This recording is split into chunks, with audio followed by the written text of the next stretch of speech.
ವೇದಿಕೆ ಮೇಲಿರುವ ಎಲ್ಲ ಗಣ್ಯರ ಮಾಧ್ಯಮದ ಮಿತ್ರರು, 2018ರಲ್ಲಿ ಸಿನಿಮಾ ಪ್ರಾರಂಭ ಮಾಡಿ 2025ಕ್ಕೆ ಬಂದವರು. ಆದರೆ ಒಂದು ಸಿನಿಮಾ ಮಾಡೋದಕ್ಕೆ 7 ವರ್ಷ ತಗೊಂಡಿದ್ದಾರೆ ಅಂದರೆ ನನಗೆಲ್ಲ ಒಂದು ಕಡೆ ಯಾಕಿಂಗ್ ಆಯ್ತು, ಯಾರಿಂದ ಆಯ್ತು, ಇಲ್ಲ ಹಣಕಾಸಿನ ಮುಗ್ಗಟ್ಟ ಅಥವಾ ಮತ್ತೊಂದ ಗೊತ್ತಾಗ್ತಾ ಇಲ್ಲ. ಯಾಕೆಂದ್ರೆ ಒಂದು ಚಿತ್ರ ಮಾಡಬೇಕು ಅಂದಾಗ ಅದಕ್ಕೆ ಆದಂತ ಎಲ್ಲ ಇದನ್ನ ಮಾಡ್ಕೊಂಡು ಮಾಡಬೇಕು. ಅದಕ್ಕೆ ನಾನು ಅನ್ಕೊಳ್ತೀನಿ, ಅನುಭವ ಸ್ವಲ್ಪ ಪಡ್ಕೋಬೇಕು ಅಂತ ಹೇಳ್ಬಿಟ್ಟು ನಾನು ಈಗಿನ ಹೊಸ ಪೀಳಿಗೆ ಏನಿದೆಯೋ ಅವರಲ್ಲಿ ನಾನು ಮನವಿ ಮಾಡ್ತೀನಿ. ಬಣಕಾರ್ ಅವರು ನಾನು ಕರೆದ್ರು ಈ ಒಂದು ಕಾರ್ಯಕ್ರಮಕ್ಕೆ ಬರಬೇಕು ಅಂತ. ತಿಪ್ಪೇಸ್ವಾಮಿ ಅಂತ ಹೆಸರು ಹೇಳಿದ್ರು, ಹೊಸಪೇಟೆ ಅವರು ಅಂತ ಹೇಳಿದ್ರು. ಎಲ್ಲೋ ಒಂದ್ ಕಡೆ ನನಗೆ ಹೊಸಪೇಟೆ ಅಂದ ತಕ್ಷಣ ನನಗೆ ಎಲ್ಲೋ ಒಂದ್ ಕಡೆ ವಿನಾಭಾವ ಸಂಬಂಧ. ಯಾಕೆಂತ ಹೇಳಿದ್ರೆ ನಾನು ಸುಮಾರು 1 ತಿಂಗಳು ಹೊಸಪೇಟೆಯಲ್ಲಿದ್ದು ಬೆಳ್ಳಿಕಾರರ ಚಿತ್ರ ನಿರ್ಮಾಣ ಮಾಡಿದ್ದು. ಹಾಗಾಗಿ ಅವ್ರ ಮೇಲೆ ಬಹಳಷ್ಟು ಪ್ರೀತಿ ಬಂದು ಗುಜ್ಜಾರ್ ಅವರು ಇಲ್ಲೇ ಇದ್ದಾರೆ. ಹಾಗಾಗಿ ಇವತ್ತು ಈ ಒಂದು ಕಾರ್ಯಕ್ರಮಕ್ಕೆ ಬಂದೆ. ಮಾತನಾಡುವಾಗ ಭಾವುಕರಾದ್ರು ಅನ್ನೋದಕ್ಕೆ ಕಾರಣ ಬಹುಶಃ ಎಲ್ಲೋ ಒಂದ್ ಕಡೆ ಎಡವಿದ್ದೀನಿ, ಅದಾದ್ಮೇಲೆ ಸರಿಪಡಿಸ್ಕೊಂಡಿದ್ದೀನಿ ಅನ್ನೋ ಒಂದು ಇದು ಪಶ್ಚಾತ್ತಾಪ ಬಂದಾಗ ಅವರಿಗೆ ಎಮೋಷನ್ ಆದ್ರು.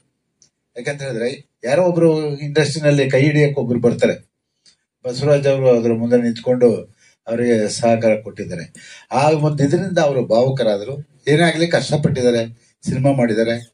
ಅದು ನನಗೆ ವಿಶೇಷವಾಗಿ ಖುಷಿಯಾಗಿದ್ದು, 2 ನಿರ್ದೇಶಕರು. ಹಿಂದೆ ದೊರೆ ಭಗವಾನ್ ಅಂತ ಜೋಡಿ ಇತ್ತು. ಇವತ್ತು ನೀವೊಂದು ಜೋಡಿ ಆ ಚಿತ್ರ ಮಾಡಿದ್ದೀರಾ, 2 ನಿರ್ದೇಶಕರು ಮಾಡಿದ್ದೀರಾ. ಆ ದಿನ ಮರುಕಳಿಸ್ಲಿ ಅಂತ ಹೇಳ್ಬಿಟ್ಟು ನಾನು ಆಸೆ ಪಡ್ತೀನಿ. ಯಾಕೆ ಅಂತ ಹೇಳಿದ್ರೆ ದೊರೆ ಭಗವಾನ್ ಅಂದ್ರೆ ಒಂದು ಇತಿಹಾಸ. ಯಾಕೆಂದ್ರೆ ಅವ್ರು ಕೊಟ್ಟಂತ ಚಿತ್ರಗಳು, ಅವರು ಮಾಡಿದಂತ ಚಿತ್ರಗಳು, ಅವರು ಇವತ್ತು ಕೂಡ ಭಗವಾನು ದೊರೆ ಅವರು ನಮ್ಮ ಕಣ್ಮುಂದೆ ಇಲ್ಲದೆ ಹೋದ್ರು ಕೂಡ ಅವರು ಚಿತ್ರಗಳು ಜೀವಂತವಾಗಿದ್ದಾರೆ. ಹಾಗಾಗಿ ಈ ಚಿತ್ರ ಆ ಸಾಲಿಗೆ ಸೇರ್ಲಿ. ಆ ಟೈಟ್ಲ್ ಕೂಡ ತುಂಬಾ ಚೆನ್ನಾಗಿದೆ, ಜೈ ಗದಾಕಶ್ರೀ, ನಮ್ಮ ಹಿಂದೂ ಸಂಸ್ಕೃತಿಯನ್ನ ಎತ್ತಿ ಹಿಡಿಯುವಂತ ಒಂದು ಟೈಟ್ಲ್ ಅನ್ನ ಮಾಡಿದ್ದೀರಾ. ಹಾಗಾಗಿ ಈ ಎಲ್ಲ ತಂಡಕ್ಕೆ ವಿಶೇಷವಾಗಿ ನೀವು ಇಷ್ಟು ಕಷ್ಟಪಟ್ಟಿದ್ದೀರಾ, 7 ವರ್ಷ ಕಷ್ಟಪಟ್ಟಿದ್ದೀರಾ. ಅವ್ರ ಹೆಸರೇನು? ಈಶ್ವರ್. 7 ವರ್ಷ ಕಷ್ಟಪಟ್ಟಿದ್ದೀರಾ. ಇದಕ್ಕೆ ಬಿಡುಗಡೆಗೆ ಒಂದು 3 ತಿಂಗಳು ಕಷ್ಟಪಡಿ. ಏನ್ ಹೇಳಿ, ಬಿಡುಗಡೆ ಮಾಡೋದಕ್ಕೆ ಒಂದು 3 ತಿಂಗಳು ಪ್ರಮೋಷನ್ ಮಾಡಿ, ಯಾರನ್ನ ಕರಿಬೇಕು, ಏನ್ ಮಾಡ್ಬೇಕು ಎಲ್ಲ ಮಾಡಿ. ಯಾಕೆಂತ ಹೇಳಿದ್ರೆ ಅದೇ ಬಹಳ ಮುಖ್ಯ. ನಿಮ್ ಜೊತೆ ಇವರಿದ್ದಾರೆ, ನಮ್ಮ ರಮೇಶ್ ಅವರು ಇದ್ದಾರೆ. ಯಾಕೆಂತ ಹೇಳಿದ್ರೆ ಅವರು ಅನೇಕ ಚಿತ್ರಗಳನ್ನ, ಇಂಥ ಚಿತ್ರಗಳಿಗೆ ಸಹಕಾರಿಯಾಗಿ ನಿಲ್ಲುವಂಥವ್ರು. ಹಾಗಾಗಿ ಅವರ ಒಂದು ಮಾರ್ಗದರ್ಶನವನ್ನು ತಗೊಂಡು ಸಂಪೂರ್ಣವಾಗಿ ಈ ಒಂದು ಚಿತ್ರ ಬಿಡುಗಡೆಗೆ ನೀವು ಒಳ್ಳೆ ಪ್ರಯತ್ನ ಮಾಡಿ. ಯಾಕೆಂತ ಹೇಳಿದ್ರೆ 7 ವರ್ಷ ಪಿಕ್ಚರ್ ಮಾಡಿರ್ಬೋದು, ದೊಡ್ಡ ವಿಷಯ ಅಲ್ಲ, ದೊಡ್ಡ ವಿಷಯನೇ ಅದು. ಯಾಕೆಂತ ಹೇಳಿದ್ರೆ ಒಂದು ಚಿತ್ರ ಮಾಡೋದಕ್ಕೆ 7 ವರ್ಷ ತಗೊಂಡ್ಮೇಲೆ ಎಲ್ರು ಅದನ್ನೇ ಹೇಳ್ತಾರೆ, ಒಂದು ಸಿನಿಮಾ ಮಾಡಕ್ಕೆ 7 ವರ್ಷ ತಗೊಂಡವ್ರೆ, ಇವ್ರೇನೇ ಸಿನಿಮಾ ಮಾಡ್ತಾರೆ ಅಂತ ಹೇಳ್ಬಿಟ್ಟು. ಅದು ಇಂಡಸ್ಟ್ರಿನಲ್ಲಿ ಆತರ ಮಾತಾಡ್ಕೊಡ್ತಾರೆ. ಹಾಗಾಗಿ 6 ವರ್ಷ ಯಾವ್ದ್ರಿ ಪ್ಯಾನ್ ಇಂಡಿಯಾನ ಮತ್ತೊಂದ ಮಾಡ್ತಾರೆ. ನೀವು ಸುಮ್ಮನೆ ಗೊತ್ತು. 6 ವರ್ಷ ಪಿಕ್ಚರ್ ಮಾಡಕ ಯಾಕೆ ಬರ್ಬೇಕ್ರಿ ಇಂಡಸ್ಟ್ರಿಗೆ? ಅಲ್ಲ, 6 ವರ್ಷ ಒಂದು ಪಿಕ್ಚರ್ ಮಾಡಕ್ಕೆ ಇಂಡಸ್ಟ್ರಿಗೆ ಯಾಕೆ ಬರ್ಬೇಕು? ನೀವು ಅದನ್ನೇ ಹೇಳ್ತೀರಾ. ಎಲ್ಲಾನು ಅದನ್ನೇ 6 ವರ್ಷ ಬಂದು ಪಿಕ್ಚರ್ ಮಾಡ್ತಾರೆ. ಹಾಗಾಗಿ ಪ್ಯಾನ್ ಇಂಡಿಯಾ ಅದು 4-5 ಪಿಕ್ಚರ್ ಇದಾವೆ. ಪ್ಯಾನ್ ಇಂಡಿಯಾದಿಂದ ಇಂಡಸ್ಟ್ರಿ ಅಲ್ಲ ಬಿಡಿ. ಅಲ್ಲಲ್ಲ, ಪ್ಯಾನ್ ಇಂಡಿಯಾದಿಂದ ಇಂಡಸ್ಟ್ರಿ ಅಲ್ಲ, ಸಣ್ಣ ಪಿಕ್ಚರ್ಗಳು ಬಂದ್ರೆ ಮಾತ್ರ ಇಂಡಸ್ಟ್ರಿ. ಹಾಗಾಗಿ ಏನೇ ಆಗ್ಲಿ ನೀವೆಲ್ಲ ಕಷ್ಟಪಟ್ಟಿದ್ದೀರಾ, ಒಂದೊಂದು ವಿಷಯ ತಾವು ಹೇಳ್ಕೊಂಡಿದ್ದೀರಾ. ನಮ್ಮಿಂದ ಏನ್ ನಿಮ್ಗೆ ಸಹಕಾರ ಬೇಕು ಅಂತ ಹೇಳಿ ನೀವು ಕೇಳಿದ್ರೆ ಅದನ್ನ ನಾವು ಖಂಡಿತ ಮಾಡ್ಕೊಳ್ತೀವಿ. ಥಿಯೇಟರ್ ಆಗಿರ್ಬೋದು, ಮತ್ತೊಂದಾಗಿರ್ಬೋದು. ಬಿಡುಗಡೆ ಸಮಯದಲ್ಲಿ ನಿಮ್ಗೆ ಏನಾದ್ರು ತೊಂದರೆ ಆದ್ರೆ ಬಂದು ಚಲನಚಿತ್ರ ವಾಣಿಜ್ಯ ಮಂಡಳಿ ಅಧ್ಯಕ್ಷರಿದ್ದಾರೆ, ನಿರ್ಮಾಪಕ ಸಂಘದಲ್ಲಿ ಉಮೇಶ್ ಬಣಕಾರ್ ಇದ್ದಾರೆ, ನಾವಿದ್ವಿ. ಎಲ್ಲದಕ್ಕಿಂತ ಹೆಚ್ಚು ರಮೇಶ್ಗೆಲ್ಲ ಗೊತ್ತಿರುತ್ತೆ. ಅವರದ ಆ ಪ್ರಯತ್ನ ಮಾಡ್ತಾರೆ. ಒಟ್ಟಾರೆ ಈ ಚಿತ್ರತಂಡಕ್ಕೆ ಶುಭವನ್ನು ಹಾರೈಸ್ತೀನಿ. ನಮಸ್ಕಾರ. Thank you sir. ಇಡೀ ಚಿತ್ರತಂಡಕ್ಕೆ ಶುಭ ಕೋರಿ, ಮನೆಗೆ ದೊಡ್ಡ ಮಗ ಹುಟ್ಟಬಾರ್ದಂತೆ, ಭಾಷಣದಲ್ಲಿ ಕೊನೆಗೆ ಮೈಕ್ ಇಸ್ಕೋಬಾರ್ದಂತೆ.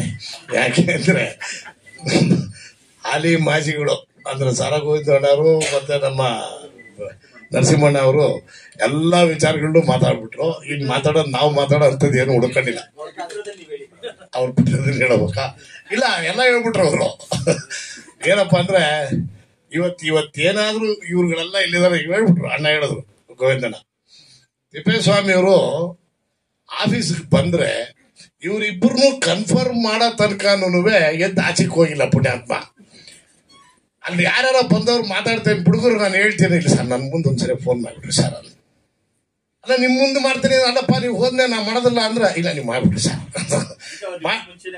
ಅಲ್ಲ. ಅದಕ್ಕೇನೆ ಅಂದ್ರೆ ಅದ ಹೇಳಿದ್ರಲ್ಲ ತಿಪ್ಪೇಸ್ವಾಮಿ 25 ವರ್ಷದ ಹಿಂದಿನ ಅವ್ರ ನಂಬರ್ ಇನ್ನು ಇಟ್ಕೊಂಡವ್ರು ಅವರು ಯಾರು ತಿಪ್ಪೇಸ್ವಾಮಿ ಅವರು. ಅಂದ್ರೆ ಅದೇ ಅದು ಇರೋದು ಒಂದೇ ನಂಬರ್. ನನಗೆ ಇವತ್ತಿನ ಕೇಂದ್ರ ಬಿಂದು ಸಾಂಗ್ ನೋಡಿದೆ, ತುಂಬಾ ಚೆನ್ನಾಗಿ ಮಾಡಿದ್ದಾರೆ. ಅವ್ರ ತಂದೆ ಪತ್ರಕರ್ತರು, ನನ್ನ ಒಳ್ಳೆ ಸ್ನೇಹಿತರು. ಈಗ 10 ವರ್ಷ ಆಯ್ತಾ, 8-10 ವರ್ಷ ಆಯ್ತು. ಅವಾಗ ಇಷ್ಟು ಉದ್ದ ಇದು ಏನು ಇರ್ಲಿಲ್ಲ, ಬಹಳ ಸಣ್ಣ ಒಂಥರ ಇದ್ದೆ. ಇವ್ರ ತಂದೆ ಜೊತೆನಲ್ಲೇ ಬಂದಿದ್ರು. ಈಗ ಅಲ್ಲ ಅದೇ ಅದು ಬಂದ ಪಾಪ ಬಹಳ ಅಂದ್ರೆ ಅವನ ಮಗನ್ನ ಮ್ಯೂಸಿಕ್ ಡೈರೆಕ್ಟರ್ ಮಾಡ್ಬೇಕು ಅಂತ ಹೇಳಿ ಬಹಳ ಆಸೆ ಇಟ್ಕೊಂಡಿದ್ದು. ಪತ್ರಕರ್ತರು ಕೂಡ ಅವರು ಬಹಳ ಒಳ್ಳೆ ಪತ್ರಕರ್ತರು. ಸರಿ ಬಂದು ಒಂದು 5-6 ಸರಿ ಬಂದು ಇದು ಏನಾದ್ರು ಒಂದ್ ಸ್ವಲ್ಪ ಇದು ಮಾಡಿಸ್ರಿ ಅಂತ ಹೇಳಿ ಮಾಡಿದ್ರು. ನನಗೆ ಖುಷಿಯಾಗಿ ನನ್ಗೆ ಬಂದು ನೀನು ಹೇಳಿದ್ಮೇಲೆ ಗೊತ್ತಾಗಿದ್ದು, ಅಲ್ಲಿವರೆಗೂ ನನಗೆ ಗೊತ್ತಾಗಿರ್ಲಿಲ್ಲ. ಎನಿವೆ ಬಹಳ ಚೆನ್ನಾಗಿ ಮಾಡಿದ್ದೀರಿ. ಆಮೇಲೆ ಕಷ್ಟಪಟ್ಟು ಇಷ್ಟಪಟ್ಟು ಏನೋ ಮಾಡಿ ಒಟ್ಟೆ 7 ವರ್ಷ ಆದ್ಮೇಲೆ ಸಿನಿಮಾನ ರೆಡಿ ಮಾಡಿದಿರಿ.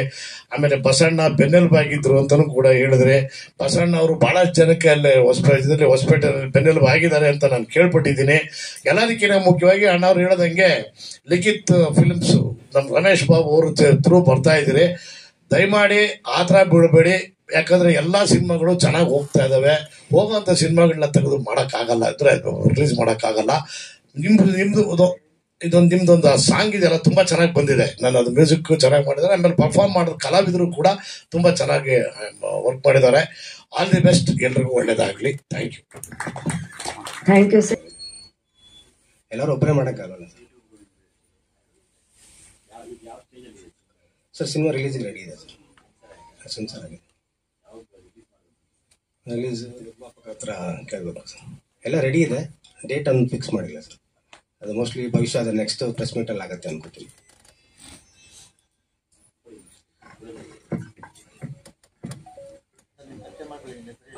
ಬಸವರಾಜ್ ನಶೇಂತ್ರಿ, ನೆಟ್ಟು ಕೊಪ್ಪಳ. ಸರ್ ಸುಮ್ಮನೆ ಬಂತು ಪ್ರಿನ್ಸಿಪಲ್ಲಿ ಮಾಡಬೇಕಂತೇಳಿ, ಇದು ಕಲಾವಿದರಿಗೆ ಬೆಳೆಸ್ಬೇಕಂತೇಳಿ, ಕನ್ನಡ ನಾಡಿಗೆ ಹೆಮ್ಮೆ ತರಬೇಕಂತೇಳಿ ಮಾಡಿದ್ದೀವಿ ಸರ್. ಸರ್ ನಾನು ಆ್ಯಕ್ಟಿಂಗ್ ಮಾಡಿಲ್ಲ, ನಮ್ಮ ಬ್ರದರ್ ಅವರು ಮಾಡಿದ್ದಾರೆ. ಏನಿಲ್ಲ ಸರ್, ಕಲಾವಿದರಿಗೋಸ್ಕರ ಮಾಡಿದ್ದೀನಿ ಸರ್. ರಿಲೀಸ್ ಪ್ಲಾನ್ ಇದೇ ತಿಂಗಳು ಮಾಡ್ಬೇಕಂತೇಳಿ ಮಾಡಿದ್ವಿ ಸರ್. ಅದು ನೆಕ್ಸ್ಟ್ ಪ್ರೆಸ್ ಮೀಟ್ ಅಲ್ಲಿ ಮಾತಾಡ್ತೀವಿ ಸರ್.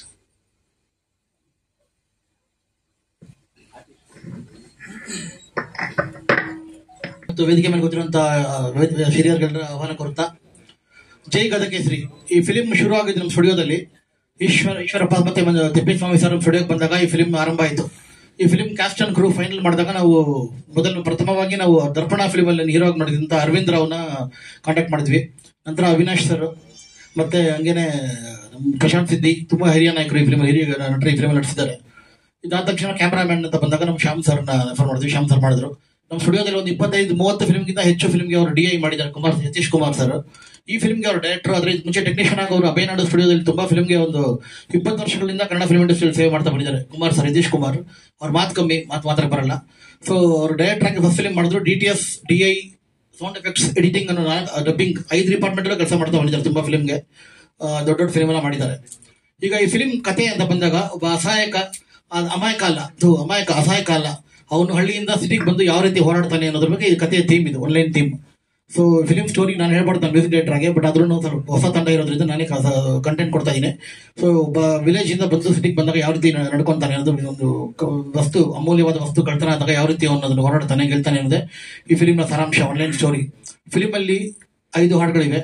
ನಾನು 3 ಹಾಡುಗಳಿಗೆ ಕಂಪೋಸ್ ಮಾಡಿದ್ದೀನಿ, ಮ್ಯೂಸಿಕ್ ಮತ್ತು ಸಂಗೀತ ಮತ್ತು ಸಾಹಿತ್ಯ ಸಂಯೋಜನೆ ಮಾಡಿದ್ದೀನಿ. ಇದು ನನ್ನ 58ನೇ ಸೆನ್ಸರ್ ಆಗಿರೋ ಫಿಲ್ಮ್. 2 ಫಿಲ್ಮ್ಗಳಿಗೆ 2 ಸಾಂಗ್ಗಳಿಗೆ ಗೆಸ್ಟ್ ಕಂಪೋಸರ್ ಆಗಿ ನಮ್ಮ ಸಹೋದರ ಪ್ರಸನ್ನ ಬೋತ್ ಶೆಟ್ಟರ್ ಮತ್ತೆ ಇನ್ನೊಬ್ರು ಮಾಡಿದ್ದಾರೆ, ಥಾಮಸ್ ಅವರು. ಇಂಡಿಯಾದಲ್ಲಿ ನಂಬರ್ 1 ಸಿಂಗರ್ ಅಂದ್ರೆ ಲತಾ ಮಂಗೇಶ್ಕರ್ ಅಂತ ಪ್ರತಿಯೊಬ್ಬರು ಗೊತ್ತು. ಲತಾ ಮಂಗೇಶ್ಕರ್ ನಂತರ ಸೆಕೆಂಡ್ ಸಿಂಗರ್ ಅಂದ್ರೆ KS ಚಿತ್ರಾನೇ ಆಗಿರ್ಬೇಕು. ಯಾಕಂದ್ರೆ ಆಶಾ ಭೋನ್ಸ್ಲೆ ಮತ್ತೆ ಕವಿತಾ ಕೃಷ್ಣಮೂರ್ತಿ ಮತ್ತೆ ಶ್ರೇಯಾ ಘೋಷಾಲ್ ಎಲ್ಲ ಇದ್ರು ಚಿತ್ರಮ್ಮನ್ಗೆ ಈಕ್ವಲೆಂಟ್ ಆಗಿ ಸಿಂಗರ್ ಯಾರು ಇಲ್ಲ ಅಂತ ನಾನು ನಂಬ್ತೀನಿ. ಕನ್ನಡ, ತಮಿಳು, ತೆಲುಗು, ಹಿಂದಿ ಎಲ್ಲಾ ಭಾಷೆಯಲ್ಲೂ ಅತ್ಯುತ್ತಮವಾಗಿ ಹಾಡ್ಕೊಂಡು ಬಂದಿರೋ KS ಚಿತ್ರ ಅವರು ನನ್ನ ಹಾಡಿಸ್ಬೇಕು ಅಂತ ತುಂಬಾ ಆಸೆ ಇತ್ತು. SPB ಅವ್ರ ಕೈಲಿ ಹಾಡ್ಸಕ್ಕಾಗ್ಲಿಲ್ಲ. ಆದ್ರೆ KS ಚಿತ್ರ ಅವ್ರನ್ನ ಪ್ರಥಮ ಬಾರಿ ಈ ಫಿಲ್ಮ್ ಅಲ್ಲಿ ಹಾಡಿಸಿದೀವಿ ನಾವು. ಅವ್ರು ಹಾಡಿರೋ ಹಾಡು ಅತ್ಯದ್ಭುತವಾಗಿ ಒಂದು ವಂಡರ್ಫುಲ್ ಸೆಮಿ ಕ್ಲಾಸಿಕಲ್ ರಾಗದಲ್ಲಿ, ಆ ರಾಗದ ಹೆಸರು ರೀತಿ ಗೌಳ ಅಂತ, ಆ ರಾಗದಲ್ಲಿ ಒಂದು ಹಾಡು ಮಾಡಿ ಫಿಲ್ಮ್ ಅಲ್ಲಿ ರಿಲೀಸ್ ಮಾಡ್ತಾ ಇದೀವಿ. KS ಚಿತ್ರಮ್ಮ ಹಾಡಿರೋ ಮೇಕಿಂಗ್ ವಿಡಿಯೋ ಕೂಡ ಇದೆ. ಆ ಸಾಂಗ್ ನೀವು ಆಡಿಯೋಲ್ಲಿ ನೋಡ್ಬೋದು ಆಮೇಲೆ ನಂತರ. ಇನ್ನೊಂದು ಪೆಪ್ಪಿ ಸಾಂಗ್ ನ ಚೇತನ್ ನಾಯಕ್, ನಮ್ ಸಲಾಂ ರಾಕಿ ಬಾಯ್ ಹಾಡಿದ್ರಲ್ಲ, ಆ ಚೇತನ್ ನಾಯಕ್ ಮತ್ತೆ ನಮ್ಮ ಇಂದು ನಾಗರಾಜ್ ಅವರು ಅತ್ಯದ್ಭುತವಾಗಿ ಹಾಡಿದ್ದಾರೆ. 3ನೇ ಹಾಡಿನ ವೆಸ್ಟರ್ನ್ ವೋಕಲ್ಸ್ ಅಲ್ಲಿ ಈಶಾ ಸುಚಿ ಅನ್ನೋ ಸಿಂಗರ್ ತುಂಬಾ ಅದ್ಭುತವಾಗಿ ಹಾಡಿದ್ದಾರೆ. ಇದು ಮ್ಯೂಸಿಕಲಿ ತುಂಬಾ ಡಾಮಿನೆಂಟ್ ಫಿಲ್ಮ್, ಇದು ಚೆನ್ನಾಗಿ ಬಂದಿದೆ. ಪೋಸ್ಟ್ ಪ್ರೊಡಕ್ಷನ್ ಎಲ್ಲ ನಮ್ಮ ಯತೀಶ್ ಕುಮಾರ್ ಸರ್ ಅವರು ಡೈರೆಕ್ಟರ್ ಆಗಿರೋದ್ರಿಂದ ಅವರೇ ನೋಡ್ಕೊಂಡಿದ್ದಾರೆ. ಪ್ರೊಡ್ಯೂಸರ್ ಅಂತ ಬಂದಾಗ ಮಂಜುನಾಥ್ ಭಜಂತ್ರಿ ಅವರ ವಾಯ್ಸ್ ಮಾತ್ರ ನಮ್ ಕಿವಿಯಲ್ಲಿ ಕೇಳಿಸ್ಕೊಳಕಾಯ್ತು. ಅವ್ರು ನೋಡಕ್ಕೆ ಆಗಿಲ್ಲ, ಇವತ್ತೇ ನೋಡ್ತಾ ಇರೋದು ನಾನು. ಮುಹೂರ್ತದ ನಂತರ ಇವತ್ತು ಬಂದಿದ್ದಾರೆ ಅವ್ರೊಬ್ಬ. ಆಮೇಲೆ ನಮ್ಮ ಈಶ್ವರಪ್ಪ ಸರೇ ಪ್ರೊಡಕ್ಷನ್ ಅಲ್ಲಿ ನಿಂತ್ಕೊಂಡು ಎಲ್ಲ ಜವಾಬ್ದಾರಿಗಳನ್ನ ವಹಿಸಿಕೊಂಡು ಕೆಲಸ ಮಾಡಿದ್ದಾರೆ. ಆಮೇಲೆ ನಮ್ಮ ತಿಪ್ಪೇಶ್ ಸ್ವಾಮಿ ಸರ್ ಅವ್ರ ವೇದಿಕೆ ಮೇಲೆ ಬರ್ಬೇಕು ದಯವಿಟ್ಟು, ಯಾಕಂತಿದ್ರ ಕಡೆಗೆ ಮೇಲೆ ಬನ್ನಿ ಸರ್. ಅವರು ಈ ಫಿಲ್ಮ್ ನ ಬಾಧ್ಯತೆನ, ಈ ಫಿಲ್ಮ್ ಎಲ್ಲ ನಡೆದಿದ್ದು ಹೊಸಪೇಟೆಲ್ಲ, ಸೊ ಅಲ್ಲಿ ನಡೆದ್ರು ಕೂಡ ಫುಲ್ ಟೀಮ್ ಹೊಸಪೇಟೆಲ್ಲ ಇತ್ತು. ಬೆಂಗಳೂರಿನಲ್ಲಿ ಒಬ್ಬರೇ ಇರ್ತಿದ್ದು, ಬೆಂಗಳೂರಲ್ಲಿ ಎಲ್ಲ ಕೆಲಸಗಳನ್ನ ನೋಡಿ ನಿಂತ್ಕೊಂಡು ಮಾಡಿದ್ರು ಒಬ್ಬರೇ. ಎಲ್ಲರೂ ಟೆಕ್ನಿಷಿಯನ್ ಸಂಪರ್ಕದಲ್ಲಿದ್ದು ಅವರು ಮತ್ತೆ ಈಶ್ವರಪ್ಪ ಸರ್ ತುಂಬಾ ಕೆಲಸ ಮಾಡಿದ್ದಾರೆ. ತಿಪ್ಪೇಶ್ ಸ್ವಾಮಿ ಸರ್ ತುಂಬಾ ಕೆಲಸ ಮಾಡಿದ್ದಾರೆ ಅಂತ ಹೇಳ್ಬೇಕು. ಫಿಲ್ಮ್ ತುಂಬಾ ಚೆನ್ನಾಗಿ ಬಂದಿದೆ. ನನ್ನ ಫಿಲ್ಮ್ ಅಂತ ಹೇಳ್ಕೊಂತಿಲ್ಲ, ನಾನು ತುಂಬಾ ಫಿಲ್ಮ್ ಮಾಡಿದ್ವಿ, ಬಟ್ ಆದ್ರೆ ಈ ಫಿಲ್ಮ್ ಚೆನ್ನಾಗಿ ಬಂದಿದೆ, ಎಂಟರ್ಟೈನಿಂಗ್ ಆಗಿದೆ, ಅದ್ಭುತವಾಗಿದೆ. ಪ್ರೆಸ್ ಅವರು ಯಾವತ್ತೂ ಸಪೋರ್ಟ್ ಮಾಡ್ತಾ ಬಂದಿದ್ದೀರಾ, ದಯವಿಟ್ಟು ಸಪೋರ್ಟ್ ಮಾಡಿ. ಫಿಲ್ಮ್ ನ ಜನರಿಗೆ ತಲುಪಿಸೋದ್ರಲ್ಲಿ ಒಳ್ಳೆ ಕೆಲಸ ಮಾಡಬೇಕು ಅಂತ ಕೇಳ್ಕೊಂತೀನಿ.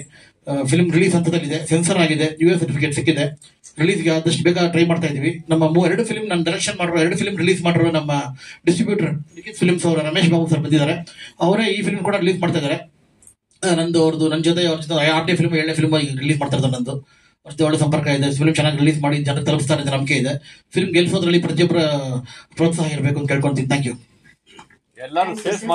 ಸೆಕೆಂಡ್ ಹೀರೋಯಿನ್ ಅಂತ ಆಕ್ಟಿಂಗ್ ಮಾಡಿದ್ದೀನಿ. ಇನ್ನೊಬ್ರು ಫಸ್ಟ್ ಹೀರೋಯಿನ್ ಮತ್ತೆ ಒಂದು ಹೀರೋ ಅವ್ರು ಬಂದಿಲ್ಲ ಇಲ್ಲಿ. ಬಟ್ ಓವರ್ ಆಲ್ ಮೂವಿ ಬಗ್ಗೆ ಅಂದ್ರೆ ಓವರ್ ಆಲ್ ಎಲ್ಲ ತುಂಬಾ ಚೆನ್ನಾಗಿದೆ. ಪ್ಲಸ್ ಸಾಂಗ್ಸ್ ಅಂತೂ ತುಂಬಾ, ಇದು ಜೈಗದ ಕೇಸರಿ ಇದು ಒಂದು ಲೀಡ್ ಸಾಂಗ್. ಇದು ಬಿಟ್ಟು ಇನ್ನು ಬೇರೆ ಸಾಂಗ್ ತುಂಬಾ ಚೆನ್ನಾಗಿ ಕಂಪೋಸ್ ಆಗಿದೆ.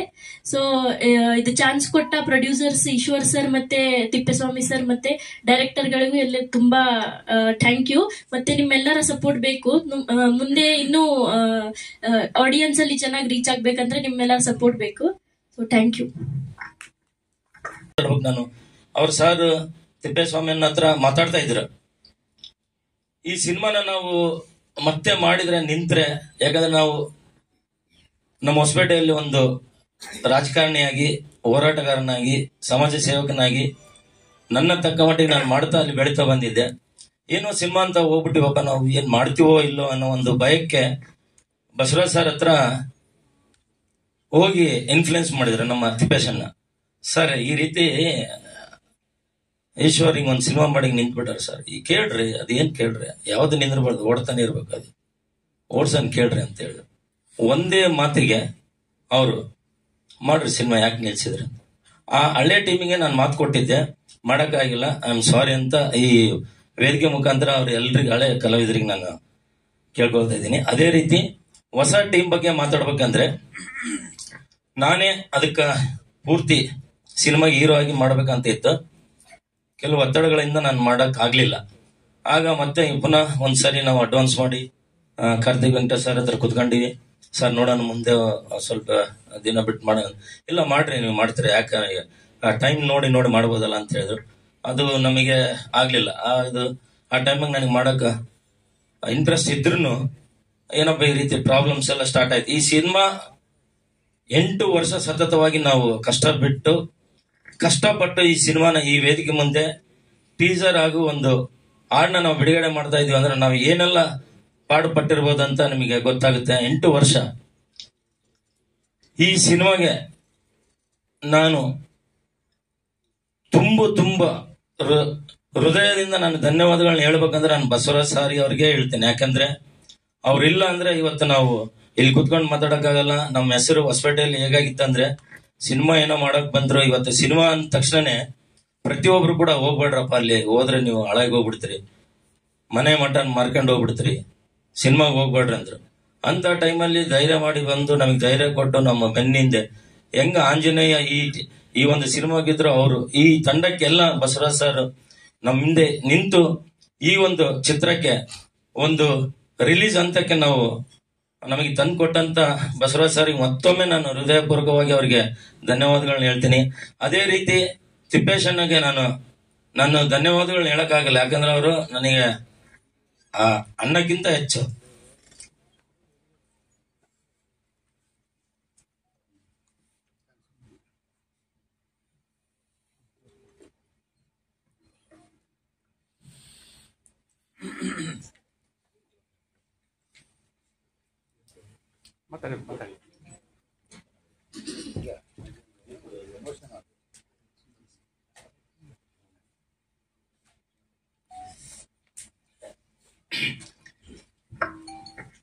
ಯಾಕಂದ್ರೆ ಅವರು ಪ್ರತಿಯೊಬ್ಬರ ಹತ್ರನು ನಿಷ್ಠುರವಾಗಿ